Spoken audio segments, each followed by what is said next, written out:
जय भोलेनाथ दोस्तों, भक्ति का ज्ञान चैनल में आपका बहुत बहुत स्वागत है। भगवान भोलेनाथ की कृपा आप पर और आपके पूरे परिवार पर हमेशा बनाए रखें। सनातन धर्म में एकादशी तिथि का बहुत महत्व माना गया है। इस दिन व्रत धारण करने से जीवन में आध्यात्मिक उन्नति होती है, सुख शांति और समृद्धि की भी प्राप्ति होती है। एकादशी को मुख्य रूप से पालनहार श्री कृष्ण जी की पूजा की जाती है। ये तिथि श्री कृष्ण जी को प्रसन्न करने के लिए बेहद महत्वपूर्ण माना जाता है। महीने में 2 बार एकादशी तिथि आती है, एक शुक्ल पक्ष में और दूसरी कृष्ण पक्ष में। वैसे तो हर एकादशी का अपना महत्व होता है, पर आषाढ़ मास की जो एकादशी होती है, जिसे देवशानी एकादशी कहा जाता है, ये अलग ही महत्व रखती है, क्योंकि पौराणिक कथाओं के अनुसार देवशानी एकादशी के अनुसार भगवान विष्णु अपने देवशानी एकादशी से भगवान हरि विष्णु अपने योग निद्रा में इस दिन से 4 महीने के लिए चले जाते हैं। इन्हीं बीच चातुर्मास भी प्रारंभ हो जाता है, जिसमें सारे देवता सो जाते हैं। ऐसे में सृष्टि का संचालन भगवान शिव के हाथों में आ जाता है और भगवान विष्णु की अनुपस्थिति में सारे मांगलिक कार्य रोक दिए जाते हैं। ऐसे में ऐसा माना जाता है कि कोई भी मांगलिक कार्य जैसे विवाह, कोई भी गृह प्रवेश, इन सबको वर्जित माना जाता है। मतलब सनातन धर्म में जो भी शुभ संस्कार होते हैं, उन सबको वर्जित कर दिया जाता है इन चातुर्मास में। बहुत से लोग चातुर्मास में व्रत भी शुरू करते हैं, व्रत रहते हैं। तो ऐसे में देवशानी एकादशी से ही वे अपना व्रत शुरू करते हैं, जो कि देवउठनी एकादशी के दिन जाकर समाप्त हो जाता है। कुछ भक्त ऐसे भी होते हैं जो देवशानी एकादशी से ना होकर वो पूर्णिमा से व्रत शुरू करते हैं चातुर्मास का।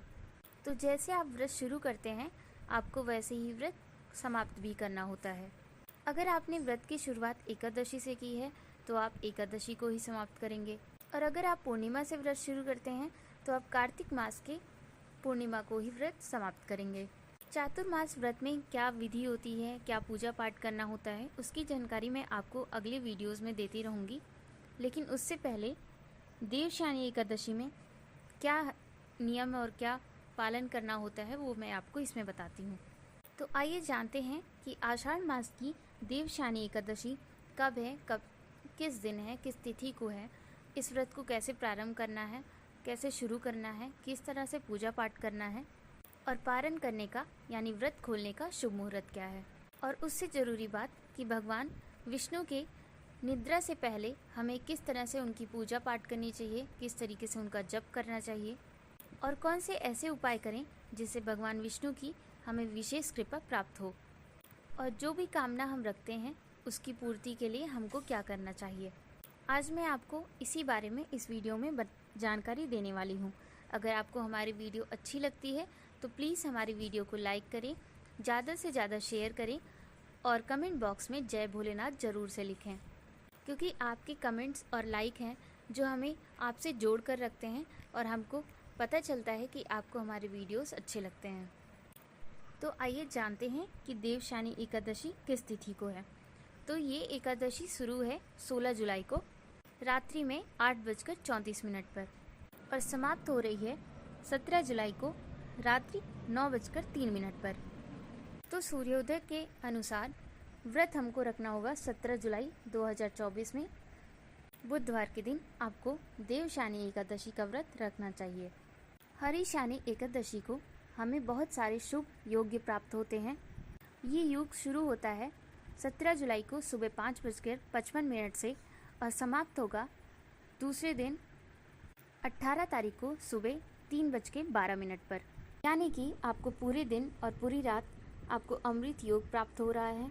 तो इस दिन हम भगवान विष्णु की आराधना करते हैं, जप करते हैं, उनका ध्यान करते हैं और मंत्रों का जप करते हैं। और अखंड दीप दान करने से और रात भर जागरण करने से इसका फल करोड़ों गुना फल बढ़ जाता है। तो ऐसे में अगर आप एकादशी का व्रत करते हैं तो वो अत्यंत श्रेष्ठ है, पर अगर मान लीजिए अगर आप व्रत नहीं कर पा रहे हैं तो भी आपको इस दिन भगवान विष्णु की विधि विधान से पूजा करनी चाहिए, मंत्रों का जप करना चाहिए, उनका स्मरण करना चाहिए। और अगर आप व्रत नहीं करते हैं तो भी आपको अपना भोजन बिल्कुल सात्विक रखना चाहिए। सात्विक मतलब आपको प्याज लहसुन नहीं खाना है, आपको मांस मंदिरा से दूर रहना है, और सबसे ज़रूरी बात होती है कि इस दिन आपको चावल का भी त्याग कर देना चाहिए। अब बात करते हैं कि एकादशी का पारण कब कर सकते हैं। तो एकादशी का पारण हम द्वादशी को करते हैं।